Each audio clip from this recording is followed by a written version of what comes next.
Hey y'all, it's Amanda. Welcome back to my channel, and today we're going to wrap up the Southern Charm Readathon. All the good things, 16 books. Look at your girl go. A wild ride for sure. Got it done. I ain't physically read this much in a long time. We're here. I am so excited to talk to you about all of these great books. So let's dive right in.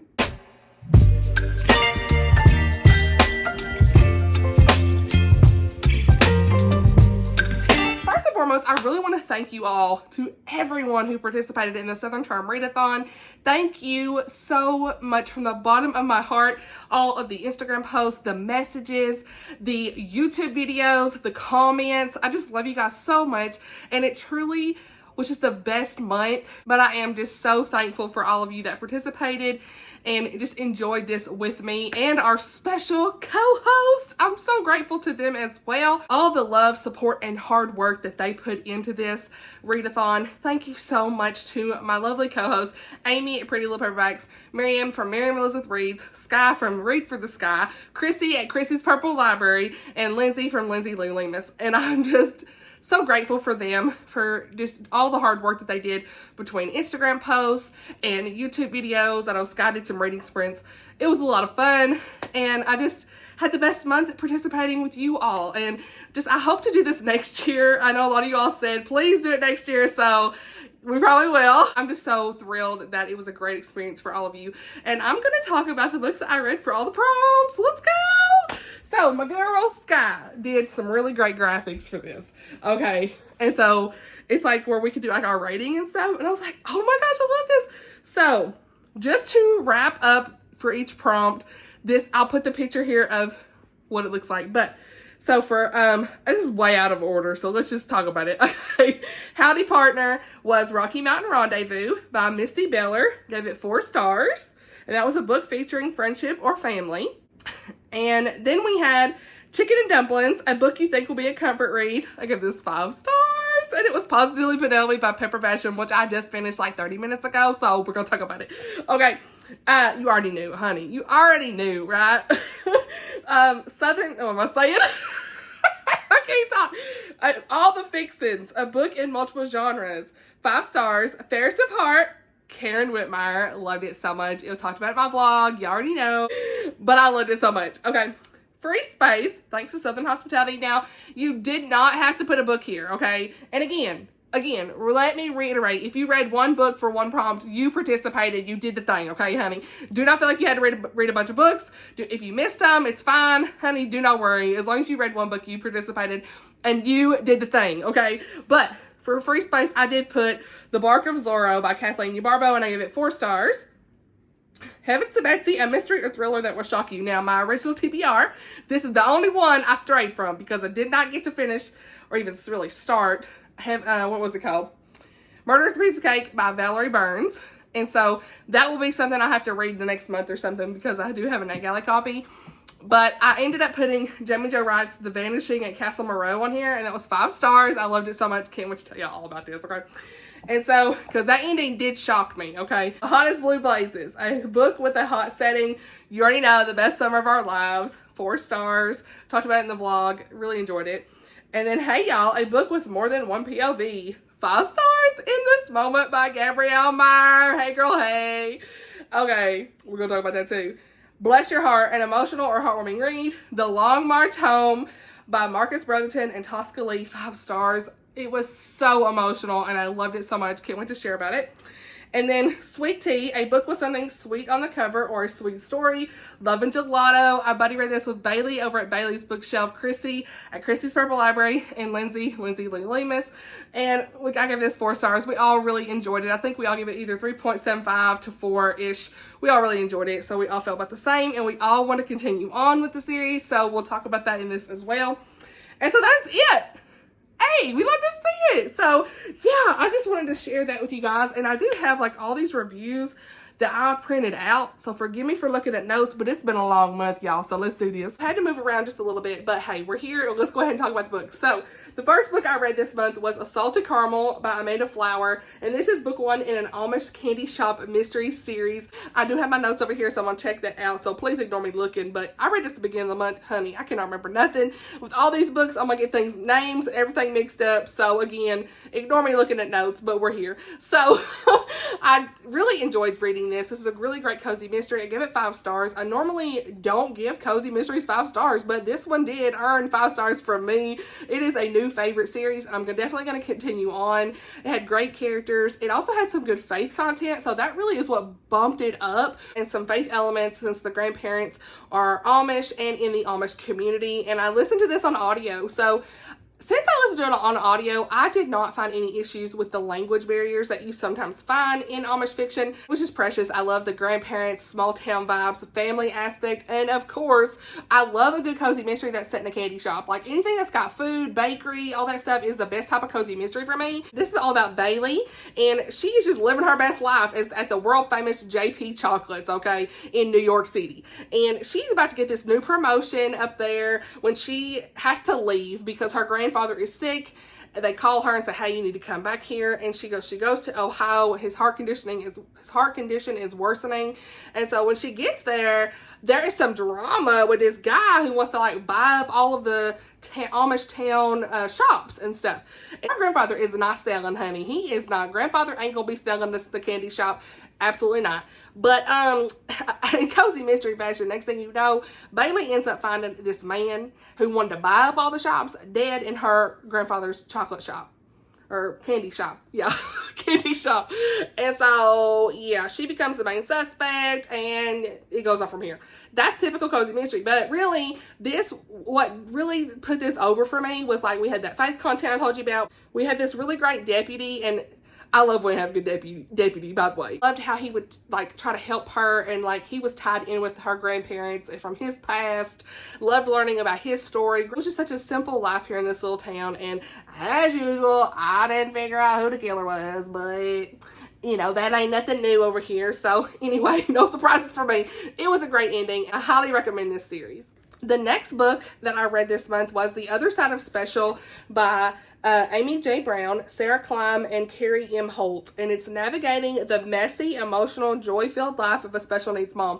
And this did release this month. I did have a NetGalley copy, but then I pre-ordered my own copy because I had to have a physical copy so I can mark it up. I do plan to go back and put all of my highlights from the NetGalley copy in here. My friend Lindsay had recommended this to me, and I'm so glad that she found it just under the new releases because I didn't even know it was coming out. I just feel like it was so timely in my own journey as a special needs mom. If you are a special needs parent, sibling, or just want to know more about special needs motherhood, parenthood, this is your book. I have just felt so many of the same feelings that these moms have felt. My son is autistic, but these moms had children that had various disabilities and struggles, but we all had one common ground. We all were feeling the same feelings regardless of what our children were going through or are going through, right? I just really appreciate these ladies encouraging my heart. They do have a podcast. I will link it down below. I think it's called Take Heart Special Moms or something like that. I will leave it down below.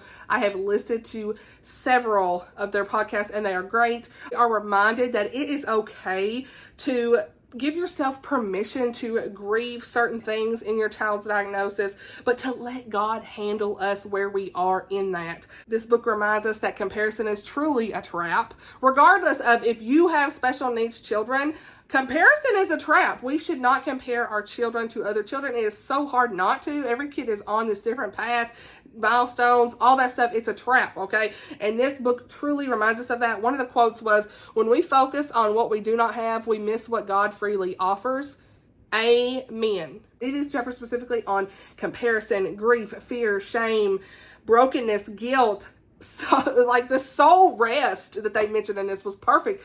This is my favorite passage out of all of it, and it's going to take me a minute to read it. But we have everything we need to be the parent our child needs. We have access to God's divine power. We have the wisdom to hear God's voice and turn away from the harsh accusations of the devil. We can live a life of godliness through God's strength.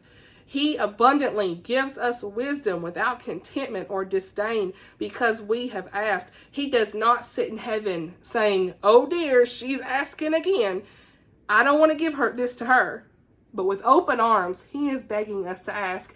And I love that paragraph. It's what it's about. We are fully equipped to handle what we are going through with the power of God. Even when things seem impossible, he is making a way in the wilderness. That's the best way to say, through these hard times. And I am beyond grateful for his never-ending love for us and our children. He has big plans for our children. And that's what this book reminded me of. So if you know a parent who needs a great book that's going through the same type of struggles that I have went through, my husband and went through with our son, any type of special needs parenting book, this is it. It is faith-filled. It's hard to find those. I mean, a lot of these don't have a lot of faith in it. This one was the perfect parenting book for special needs parents. I highly recommend it, okay? All right, y'all. So now we're going to talk about In This Moment by Gabrielle Meyer. It's one of my favorite books. One of my favorite books this year of all time, all the things. This is book 2 after When the Day Comes, and it has time travel, unique characters, unique stories, faith content, all throughout the book. Please read this. Please read this. This does not have any trigger warnings other than, battle scenes here and there, but nothing really bad. In this book, we follow Maggie, and she's inherited the time-crossing gene from her parents. She lives 3 separate lives in 1861, 1941, and 2001. Talk about different. Okay, in 1861 path, Maggie is the daughter of this senator, and it's during the onset of the Civil War. Then in 1941, she is a Navy nurse on the brink of World War II. And then in 2001, she's this medical student training to be a surgeon. And we know what happens in 2001, 9/11. We all know what she's going to endure. It has not happened yet. So there's all these things that we know is going to happen and that she doesn't know. Some things she knows, some things she doesn't. And she's got to decide what path does she take by her 21st birthday. Hard because she's got parents in each time. Literally every time. That's what's so interesting about this series is each time crosser has their own set of parents, right? It's like the different bodies. Whatever happens to your body in one path is not happening in the other path. And it's just so unique. Their mind is what they're living. So it's almost like they've lived 60 years or they have to choose before they're 21. So it's like 20. I mean, you got 60 years, okay, of living in different times and learning all these different things. And so she knows so many different things. The kicker is you cannot change knowingly events that's going to change the course of history, or you forfeit that path. And so she has some tough decisions trying to keep things in that she knows is going to happen. She can't tell people in the other time period. She's got 3 different love interests in here. And I'll tell you right now, I had my pick, so I was glad. But you're just reading this book and you're just trying to figure out how is the Lord going to lead her in her decisions? Because that's what he does in this series. He is leading our characters throughout the series, and they try to make their own decisions, but God has his plans, honey, and they realize it so fast. I don't even know how to describe how much I love this series. If you love a good time travel story, a strong romance, and beautiful family, you're gonna love this, okay? I do like book 1 better, but this is still 5 stars and amazing, a wonderful continuation. I love how this story helped us to see how sometimes God makes choices for us, right? He's leading you in those decisions, whether you knew it or not. And the history surrounding the war, we get to see all these big historical figures like the Lincolns, and it's just so unique. And Gabrielle just tells such a great, unique story, and I love it. I'm ready for the next book because after the epilogue, honey, I need to know. So, yeah. 5 stars. I'm so glad I read this. To honestly read and review is the best. You've got to read this series. I'm telling you, When the Day Comes, read it. It's my favorite book of the year. Better than Outlander. Better than any book I've read. It's my favorite. And then read this one. You will not regret it. So long-winded. I am so sorry, y'all, but timestamps. Okay, so the next book I read was The Long March Home by Marcus Brotherton and Tosca Lee. And I don't even know how to explain. I already talked a little bit about this in one video, I want to say, but this book is going to leave you all with a renewed appreciation about the young American men who went through the Bataan, I don't know how to say it, Death March in the Philippines. not many people really know about this. I didn't know anything about this. So it was eye-opening for me. I cried. This story just truly brings their stories to life. It's based on real events. And I know that I certainly have a new appreciation for them and what they went through. And I didn't know this part of history at all. So in this story, we have three best friends, Billy, Hank, and Jimmy, and it's mostly told from Jimmy's point of view. We see his life that's leading up to the attack on Pearl Harbor and after, as they are suffering through the Bataan Death March. And that was a 60-mile death march to different prison camps, and they are forced to work as prisoners in the worst conditions possible. It was awful. We do see flashbacks, which I loved being able to see the flashbacks of Billy, Hank, and Jimmy with like their family and his high school sweetheart Claire. That was nice because it broke up the scenes of the hardships, so you could really get a feel for who they were before the war, and I love that. I did listen to the audiobook with this, and the narrator is like a southern male accent. Phenomenal job. He did a phenomenal job, y'all. I mean, that's what I think captivated me so much, was that audio, just listening. I felt like I was there. I was crying with them and just rooting for these boys to get home. And you didn't know, are they going to make it? And so I don't really read a lot of like general World War II historical fiction, but this is easily a top 10 book of the year for me because I was so enamored with our characters and their journeys. I cried. Like I said, my heart was broken. It was restored. We have true brotherhood depicted in this. And I'm really thankful that I read it. Thank you to our troops and those men that sacrifice, our veterans that truly sacrifice fighting for our country. This book truly gives you appreciation for that. And to me, if you love books that are surrounding World War II, a strong friendship, and a book that has a very high emotional impact, this is going to be for you.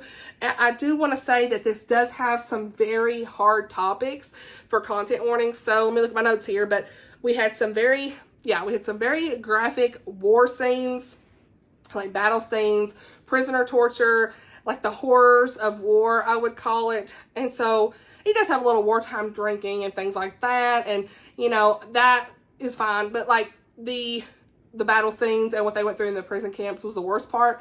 So I just want you to be aware of that. Do not go in here not knowing that. I want you to be aware of that, just for those that are needing to know content. But aside from that, reading through it as a wartime read, you look over that to me because it's like, this is what the reality of it was. It really probably was worse than what is written in here, to be honest with you, like the things that happened. So I'm so glad I picked this to honestly read and review, because I normally would not have picked this up had it not been published by Revell, and I'm glad that it was a Christian publisher. Faith content, I wouldn't say that there is faith content, but for me, that's fine. This is a book that's really supposed to be more of an eye-opening experience for you to have that appreciation for these men who went through this. And I definitely want to look into more of Marcus Brotherton's work. You already know Tosca Lee is awesome. I need to read more of her books.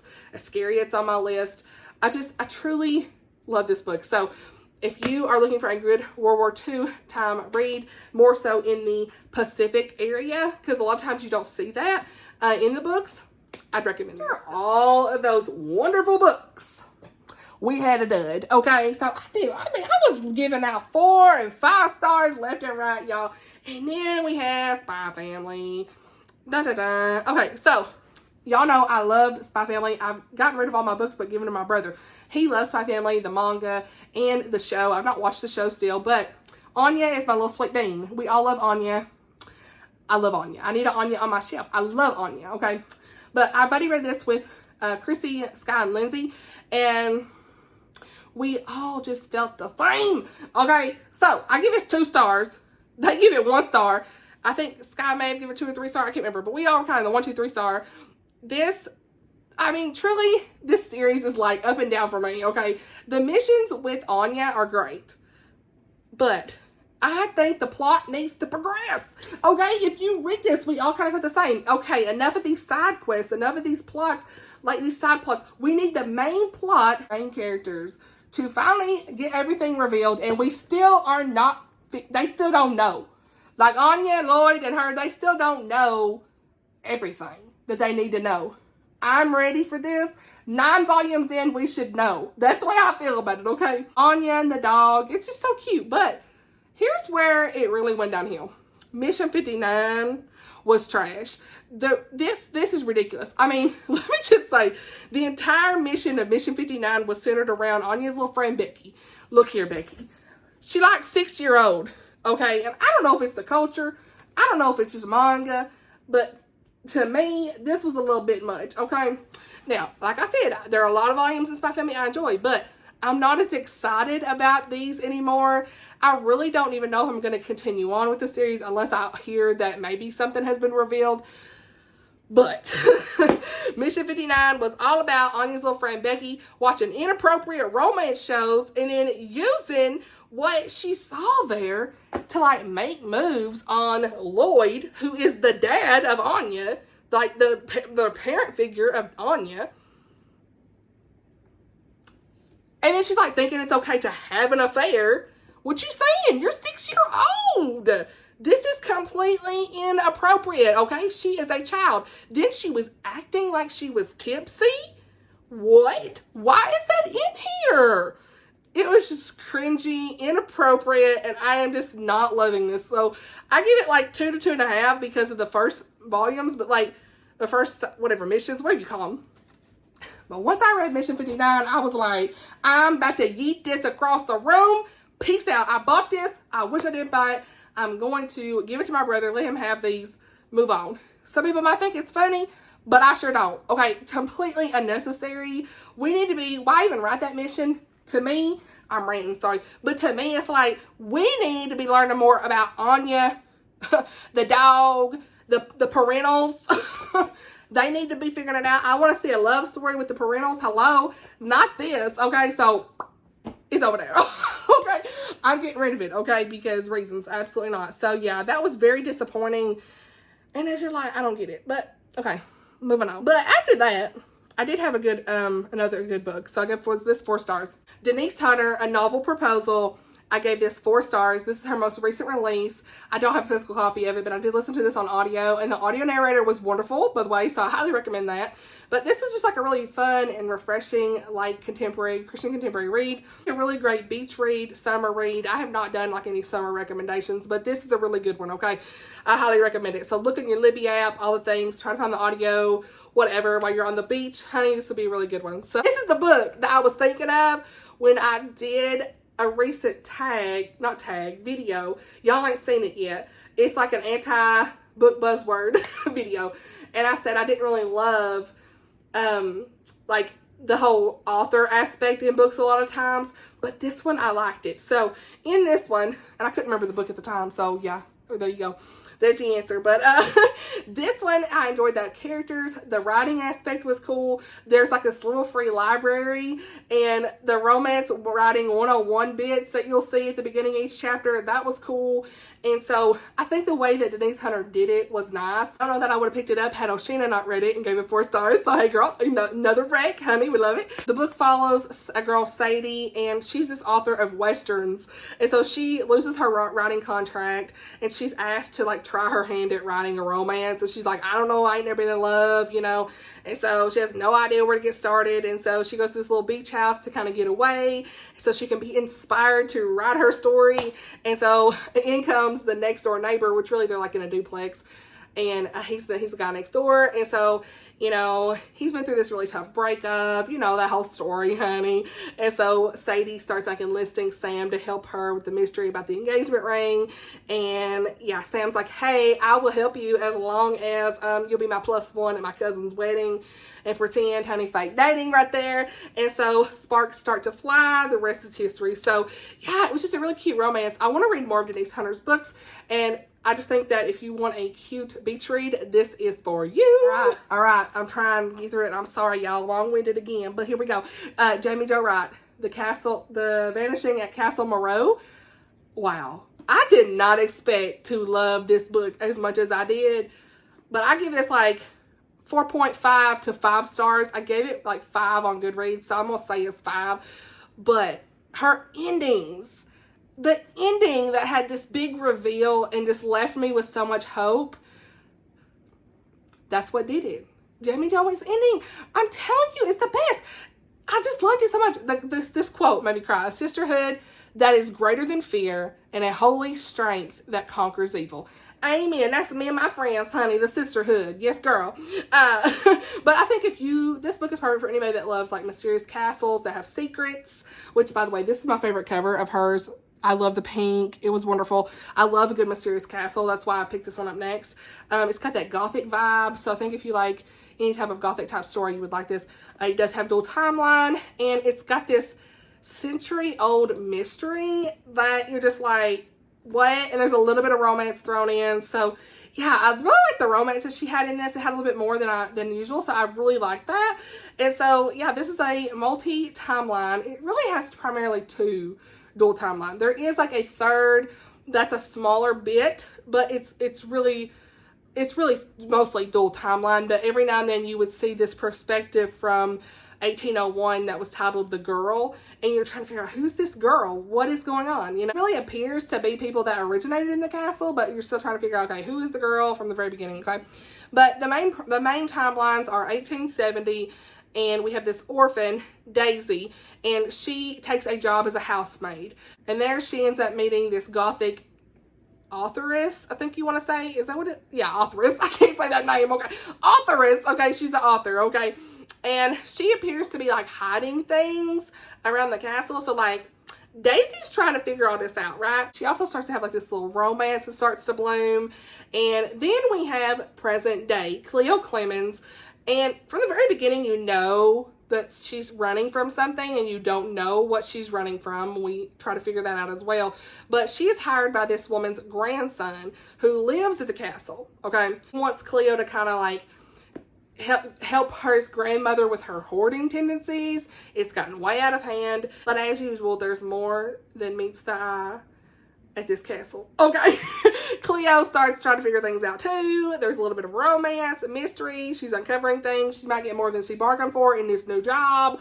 All this stuff, okay? You're seeing that over the course of these generations, all of these people just were keeping secrets among the castle, and we don't know what those secrets are. But let me tell you, when the secrets are revealed, I cried.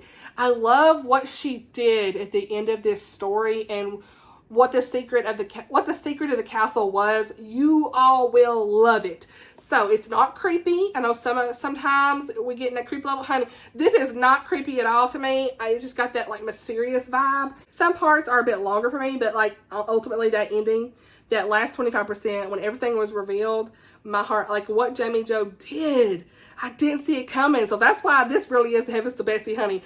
That prompt where I said a mystery thriller is going to shock you, this is it, because I did not see the ending at all. Just can't wait to dive into more Jaime Jo's books. I have got literally like all of her books over here. I mean, do y'all see? Right here they are, honey. I'm going to get to it. Okay. So yeah, 5 out of 5 stars. Highly recommend. The next book I read was The Bark of Zorro by Kathleen. This is book 4 in the Gone to the Dog series. I did have a NetGalley copy, but I also purchased it. This is funny. It's like, you see the cover, it's like, who is spray painting the dogs in Brenham, Texas? That's how the back of this says, okay? So, we are back in with all of our found family here, okay? In this veterinarian clinic, in the Lone Star Veterinary Clinic.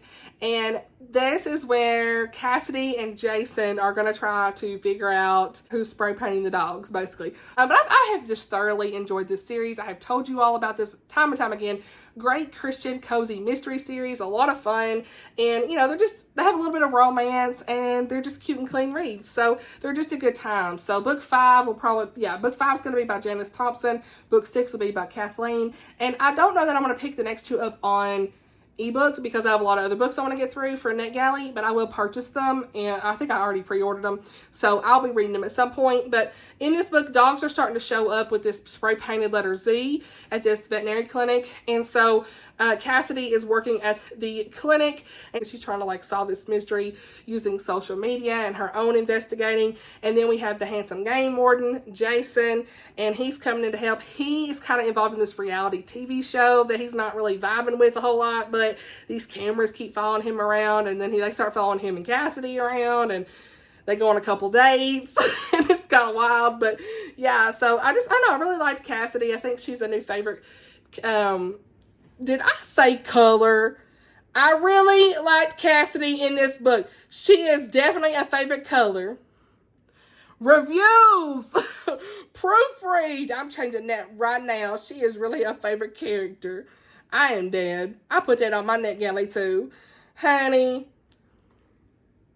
where did that come from? Anyway, because I got my notes sitting over here on my laptop. Anyway, yeah, she's definitely my favorite character. I didn't love Jason as much, but he grew on me. He was cool. And so I liked their first date experience. It was cute. I really liked the ending, and I gave it 4 out of 5 stars, and I'm definitely going to pick up the next one in the series. All right, so now we are going to talk about Love and Gelato by Jenna Evans Welch. And this I gave 4 out of 5 stars. It's really more like 3.75, just like Bailey and some other friends had said, but I rounded up to 4. It was a good time. This is a secular, clean romance. I love the cover. Super cute and precious. I'm not going to watch the Netflix movie because apparently they completely butchered it. I seen the trailer. It's nothing like the book. Do not. But anyway, get ready to be transported to Italy, y'all, because this had great food, the art, all the good stuff, the romance, everything. Gelato, yes ma'am, hey, I'm here. All the things you want to see in Italy, and I loved it. So this is a young adult secular romance, definitely leaning YA, because it's like, girl, just ask your daddy. Like Chrissy said, ask your daddy. Why are you, read the full diary. Don't just, I mean, if you want to know, honey, I'd have had that diary read. But anyway, let me get it out. So, Lena goes to Italy, okay? And it was her mother's dying wish to go to Italy. And so she gets there, she's going to get to know her father. And what she doesn't expect is to be given this journal that her mother had wrote out all of her travel stuff and like romance and all this, okay? And so it's like, she's just like, what? My mom had all these secrets. What's going on? And so she's slowly starting to read the journal. And I'm like, look here, honey, ask your daddy. Like, we were just like, what? But I still liked it. You know, it leaned YA. I get it. It's for the story. But Lena starts basically to uncover all of her mother's secrets. And she meets this guy, Ren, short for Lorenzo. Okay? And the two form this budding romance. And they work together to kind of figure out everything from her mom's journal and past and all that stuff. So I really liked when Ren and Lena were together. It was cute. I loved her dad and all the drama surrounding that. Okay, that was wild, but I ain't gonna say. But overall, I really liked it. I think that's just like a really cute, feel-good story, and I definitely want to read book 2 and 3. I have them on my shelf. And to me, they're, like, as far as like content, since it's a secular read, this has a little bit of language, but it's fine. For me, I was whatever with it. But there was one scene involving this psychic reading that I was like, whatever. And but other than that, it was clean. And so again, it was very YA leaning. There's some things that I just wasn't crazy about. Some things that are cringe, but again, I still had a good time with the story, but I guess I was more interested in like Lena's mom's story with like her journal than anything. I was like, girl, I need to know. So yeah, I really think that you all would like the audiobook in this. The audiobook has a really great narrator. So yeah, I give this 3.75, 4 out of 5 stars. The next book I read was another book to honestly read and review, and that was Counterattack by Patricia Bradley. Y'all, a new favorite author. This surprised me. Romantic suspense is hit or miss for me. And this was a hit. I really liked it. I was engaged. And it was set in Tennessee. It had small town vibes, diner, like this second chance romance that I think you will love and root for. It's a perfect start to a new series. I give it 5 stars. It just really surprised me. It had great characters, non-stop action, which for me, romantic suspense, I need non-stop action. Kind of like Fast and Furious stuff. Let's go. You know, it had some cute small town diners. The grandparents, my heart, I love the grandparents in this. That small town living that just grows on you, y'all. I'm telling you, she's a new favorite author for sure. Just based on this book, I'm picking up more of her books, okay? I have already got Standoff, and it's set in Tennessee. I got it on my shelf too. So I plan on reading it at some point. But this is all about Alexis Stone, and she's like this interim sheriff in Russell County, Tennessee. And the story starts off with her kind of being undercover, and she's investigating this crazy serial killer known as the Queen Gambit's killer, which you kind of say we have like a pawn or whatever you call that. I don't know chess terms, but it's chess. Okay, and so they have this serial killer they're trying to find, okay? The whole thing starts off pretty fast and furious, though, because she is at this bar, and she's undercover, and she sees this man, and he kind of seems suspicious, and then her ex, Nathan Landry, comes in, and he's like, hey, and she's like, I'm undercover. So he's like, oh, I don't know who you are, you know, but like they were high school sweetheart kind of stuff and had a falling out. But he is also police force in another place, so it's smaller town, and so it's like they kind of have common ground in the police work, okay? And so he's kind of keeping up with what's going on with her. Things get wild really fast when this man, you know, he attacks her. They think that, oh yeah, we killed the Queen's Gambit killer. He ends up dead. Honey, chapter 1, we knew he wasn't the Queen Gambit killer because that would have been too easy. So they are like, was he? Was it a copycat? And so Nathan, you know, helps her through, like, with her recovery because she gets shot pretty much right off the bat. And so that's why it's like action packed. Like all that stuff happened in like chapter 1. 1, 2, or 3, either way. Chapter 1, 2, and 3, there we are. And so, you know, she's in the hospital and all this. And so basically Nathan and her start to work together, and then they're like kind of rekindling that romance.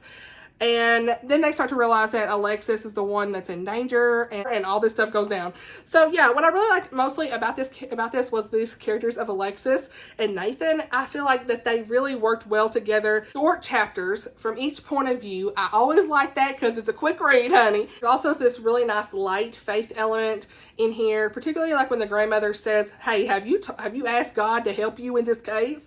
She's like, "Oh, So she's like, you need to be praying and asking the Lord for help, honey." And so I really liked that they mentioned that. And there was another part at the end that I really liked with the faith content. But I read this in one day. It was very, very engaging, bingeable, fast-paced, all the things. For once, yeah, girl, figured out the killer. I figured it out. I was so happy I did. So yeah, new favorite. I cannot wait to read more of her. So I'll definitely be requesting the next one because I need to know all the things. Content warnings. There were some parts of the serial killer portions that could be a little unsettling for some people. I was okay with it, but I want to mention it. It wasn't too much for me, but I did want to mention it. We have several mentions of like the dark web and some tough, unsettling, evil things going on there. It didn't really cross a line for me, but I want to make notes for those who want to know content and everything. So then there were several mentions of drugs and like a drug ring and that kind of stuff. So that's the content for it, but really, really great start to a new series, and I'm super excited to read the next one. Then I had 2 books that were just duds. So like I said, I had a lot of good books this month, but like a few duds. So I tried to pick up this series again. It was Murder at a Scottish Social by Tracy Hall. This is book 3 in the Scottish Shire series. And I was like, I'm done with this. 2.5 stars. The main reason I didn't love this though, this story kicks off with this shortbread cookie killer. This lady dies like because she's allergic to peanuts, and somebody like took her EpiPen and she ended up dead. And it's like because they gave her peanuts in her cookie. They like poisoned her cookie with peanuts and took her EpiPen so she would die. And I'm like, what? I have our main character of Paisley Shaw all over again, okay? So she's like, you know, the owner of this sweater shop and all this stuff, and she's got her kid and her grandpa, and I love them. But then they brought in these mean girls, okay? I mean, it was like this competitive mom clique. I could not with them. It was so annoying. And they just kept referring to the main girl that had passed away as a B word. Why do we keep saying this? I was like, I'm done. So I should have known better than to try to read the next one. But yeah, this is set in Scotland, and that's the only reason I kept trying to read these. I had book 4 on my NetGalley, and it's like, okay, let me try to push through. And, you know, because I like the narrator, and I do like our main character and her kid and their dog and everything. But these little spoiled mean girls, y'all, like, they got on my nerves so bad. They were just like, they had everything. They were not happy. They kept calling, like I said, the main girl a B word. And I was like, what? And they're like, they were just so nasty. It reminded me of high school drama, and I just was not here for it. So, you know, I have to really connect to characters in a cozy mystery to love them. It's nothing against this author. You know, the first 2 were okay, but like this was like, I'm just over it at this point. Plus, I didn't love the content. We had a couple in an open relationship. Why? Another one that had some cheating going on. Now, they did talk about it being bad, but still. And then another one that had some friends with benefits. And there was some more language in this than normal. I was like, it just took me out of, it was way out of scope calling the lady that had died the B word. I don't care if you didn't like her, she gone. seriously, this is ridiculous. So yeah, especially when you read like other cozy mysteries. Sorry, I'm like ranting way too much. But when you have other cozy mysteries and they don't do that, and then you see that, and it's like, this is unnecessary, let's stop this. So yeah, it just wasn't for me. And other content warnings, this was like, there was a character with bulimia, drinking problem. There was one character who had, this is the tea, one character who was seeing her psychiatrist as her now husband, which she started seeing when she was 16, so completely inappropriate. I mean, what is this? I was like, I should have put this down, okay? But no, I started trying to read the next book, number 4. That was on my NetGalley, and I only made it chapter 12. It didn't have the same level of content. I just didn't care anymore about this. So I was like, I got more to read. I'm out. So that's kind of what happened here. I was gone. So yeah, I'm not reading that no more. Not reading that no more. DNF, it's not happening. So yeah, I'll just stick with Paige Shelton and her Scottish cozy mystery because it's good. Then we have got Twilight, and this was just a fun nostalgic read. I'm not going to spend much time on this.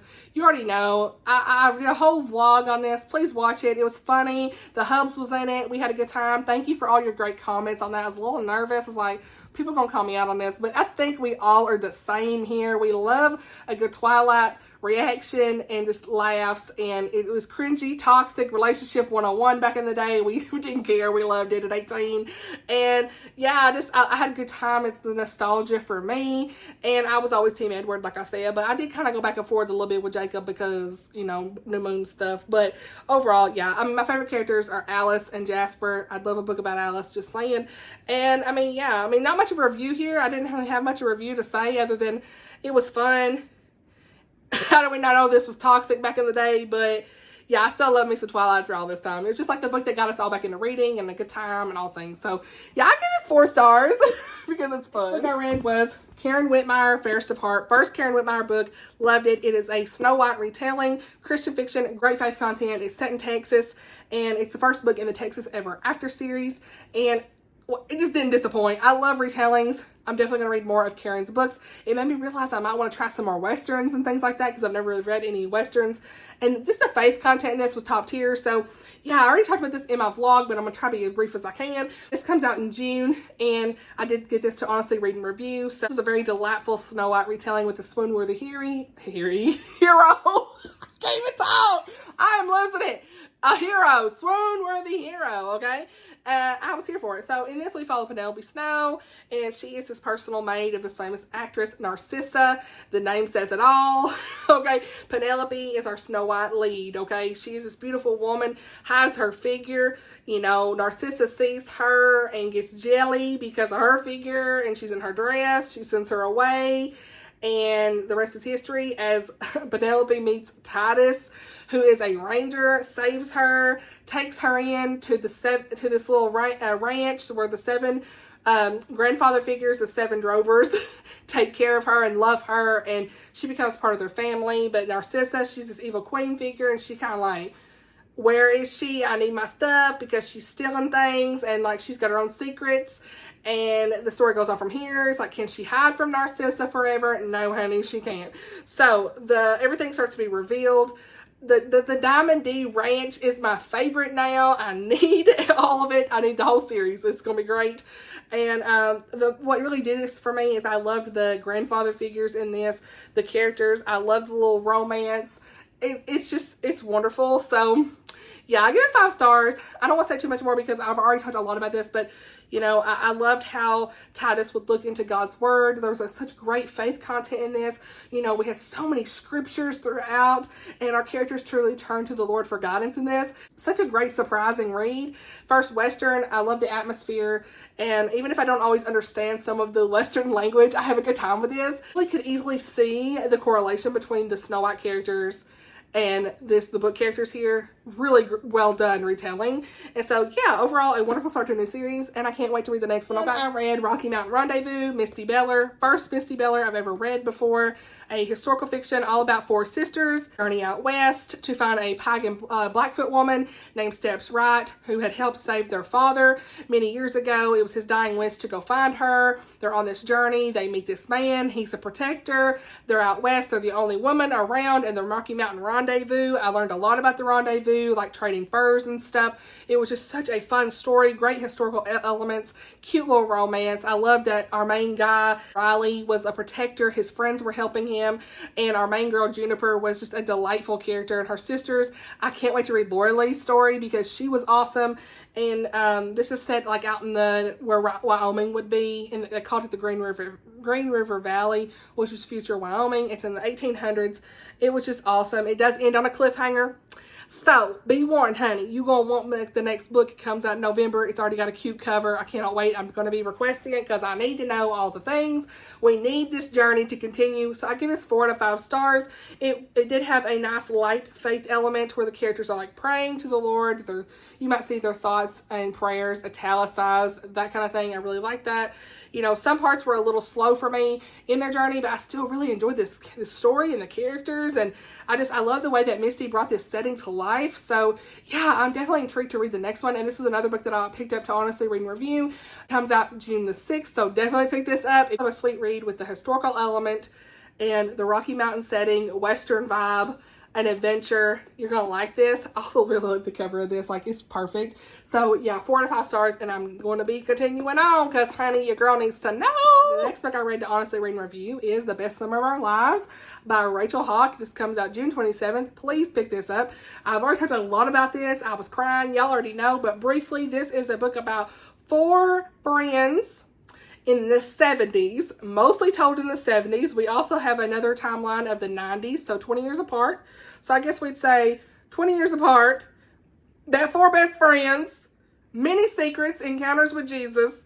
That's all we need to know. Okay, I really liked learning about their character, about each character's journey with the 4 seasons. Summer, autumn, spring, and snow. Okay, if I didn't look, I would not remember. But we're following their journey on this as they're in this little camp as camp counselors because they had done like a prank, and it was like, hey, you're going to have to go to this summer camp to be counselors as your punishment, that kind of stuff. When they know that this summer is going to bring many eye-opening events and these encounters with God. The faith element in this is very hard to explain. It was just a lot, almost like the Holy Spirit. I loved it. And just the truths are brought to the surface. We got drama. Some of the drama I wasn't a fan of always, but I still really liked seeing where this ended up. The ending is what really did. It was like a 3.5 for most of the story, but the ending part is what made it a 4 star for me because, you know, we're just getting bits and pieces of their lives 20 years ago, 20 years later, that kind of stuff. And like what happened in that summer that kind of got them to where they are today. They're not friends anymore. Why are they not friends anymore? Is there going to be a reconciliation? All of that stuff, you know, but my whole favorite part was the ending. You know, so a lot of times I personally struggle with multiple POVs. So that's another reason I struggled at the beginning of this. It took me like 3 or 4 days to really read this because of the multiple POVs. It was hard for me to differentiate everyone, but that's a personal thing. But you know, once I was about halfway through, I was really invested in the story. But, you know, I teared up. The author's note just talked about, you know, us going through these desert seasons in life.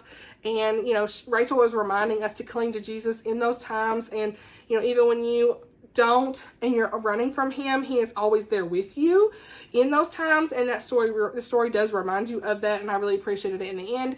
So yeah, I think that a lot of people are going to be impacted by the way that she interweaved faith in this because it's very light, and I'm glad for that because this reminds you of just a book that you would see in any bookstore. They pick it up for the cover and get blessed by the faith element in this. As far as content warning goes, let me read you that. So this book is overall clean, but there is a very brief, and I do mean very brief, mention of 3 young girls who were kidnapped, sexually assaulted, and killed at another camp. Okay.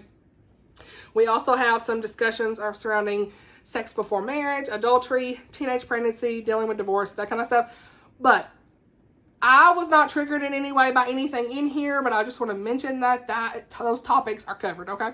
But yeah, 4 out of 5 stars, and I do want to read more of Rachel's books. People say this is not like her typical read, so yeah, I mean, I'm glad that I read it, and I think that you all will enjoy it, especially like it kind of has some Jesus Revolution vibes a little bit for me. I don't know, I really enjoyed it, and so 4 out of 5 stars. The last book, okay, was perfectly magical in every way, and that is Positively Penelope by Pepper Basham. Hey girl, hey, we're ending on a high note. 5 star, 10 star, love this. It was this just so much fun. Y'all know Authentically Izzy is my favorite, but one of my favorite books ever. And this did not disappoint. If you are a movie lover, a theater lover, you are going to love this book. Okay, this comes out August the 1st. I had a NetGalley copy that I honestly read and reviewed. And who knew, y'all knew, that I was going to give this 5 stars. I mean, you know, I love Pepper Basham's writing. She is just a doll. I kept messaging her while I was reading this with all my thoughts. Like, I have to say, the characters make this story. These are comfort reads. Did not disappoint. And it's a good time all around, okay? We have our same characters from Izzy. We're following mostly Penelope and her story, but we still see some text messages and emails from Izzy, and a little bit of Brody's in here. We see Luke, a lot of Luke, and I can't wait to read his story. And then we have Josephine's in here. It's a good time, okay? And so for me, like, if you are like I said, a movie lover, a theater lover, Julie Andrews, like, very classic movies are mentioned in here, like The Sound of Music, Cinderella, lots of princess vibes, Grease, Rambo, a ton of movie references. I already mentioned it in my vlog, but thank you so much to Pepper for these great magical stories, because these are just stories in such a time in our world that we need. We need these stories. It's just, you know those books you just love to read. That's this book. And I will say that there's a lot more of the, like the traditional narrative woven in with the email. So about 30% in, we got to start seeing a lot more of the actual narrative in the story, not just text and email. So I wanted to mention that because some of you have mentioned struggling with epistolary novels and the emails and stuff. So the audiobook is going to be the same narrator that she told me is going to be the same narrators. I'm so excited. So it's Izzy. I can't get it out. As Authentically Izzy. So if you are looking for a good audiobook, this is going to be another one to look out for in August when this releases. But I got my pre-order in, honey, because it's cover. I'm telling you right now. Anyway, this follows Penelope Edgewood. That's for not being long-winded, okay? Sorry. This follows Penelope Edgewood, who we saw in the first book, okay? But you will have seen her and her siblings, Luke and Josephine, in Authentically Izzy. And we're following Penelope as she goes to Skamar, the Skamarian Islands, for 3 months to work as an intern at the most historic theater here in town. And so she is there to help them get back on their feet. They're not really doing so hot. They've went through some troubles. She's going to be the marketing expert, honey. She's going to get them back on their feet, okay? Her experience is going to go up. So she's there for 3 months, and so she ends up working with Matt Gray. Hey, I love me some Matt Gray in this book, okay? He is awesome. He is the business manager of the theater. At first, he's a little grumpy sunshine, but he is awesome. He has this precious daughter, Iris. He has went through some hard things. He is divorced. And but he's just this little sweet bean who's went through some hard things, lost his mother, his grandmother. And so he's just struggling, doesn't know how to begin again until Penelope shows up. And it's the best. It's the best. We see him, his grandfather, his sister Gwen, and her brother Alec. And all these things start to happen. And you're like, who is behind this? There's a little bit of mystery here. So, which I knew who was behind this. It's kind of, like, look here. But I knew, I caught it. I was like, yeah, that's who it is, okay? But I will not be fooled, okay? Anyway, but yeah, we get to see messages mostly like from Izzy and Luke and Penelope back and forth. You do see some from Josephine. Penelope is wonderful. She's just like this ray of sunshine, so positive, obviously positive Penelope, but she's kind, generous, and just has such a genuine heart. And we have, like I said, the grumpy sunshine, Matt. And I just loved him, like I said, he went through a lot of hard things, but you just start to see him kind of change over the course of Penelope being there, and it's beautiful. And so I just love a good story. I think I have realized I love a good single dad story with a kid who finds love again. Kind of like Until Leaves Fall in Paris. Sarah Sundin had that. I love that, And so, yeah, I just hope you all will pick this up. Get your pre-orders in. Books are linked below. I pre-ordered from Baker Book House. It was only $12. Get it in. If I haven't sold you already, okay? But it truly made me happy, okay? Request it from your library when it comes out. All the good things. Make sure you get to it. That's it. That's it. I about lost my voice, I will say that. This says I've been filming for over an hour. So, oops, there goes the book. Will I be able to cut this down? It is 10 o'clock at night. Will I be able to cut this down? I don't know. Today is May 31st. Tomorrow I'm going to post my wrap-up on my Instagram for all of the Southern Charm Readathon things. Again, thank you all to everyone who participated and everything. I will mention the book that I read for Oshina's Christian Romance Challenge, because I cannot remember to tell y'all, was a new release, and I picked Counterattack for that, so I have fulfilled a prompt every month, girl. Let's get it, okay? So, yeah, that was what I picked for that. So, I think that's everything. All the things, timestamps, all the stuff was here. I hope that you enjoyed this video if you have made it this far. Thank you all so much for all of the support in the readathon again. I hope you all enjoyed this video. Let me know any of these books you have read. Are they on your list to read? Which one are you most excited for? And we'll chat about it in the comments below. Thank you all for watching, and I'll see you all in the next video. Bye, y'all.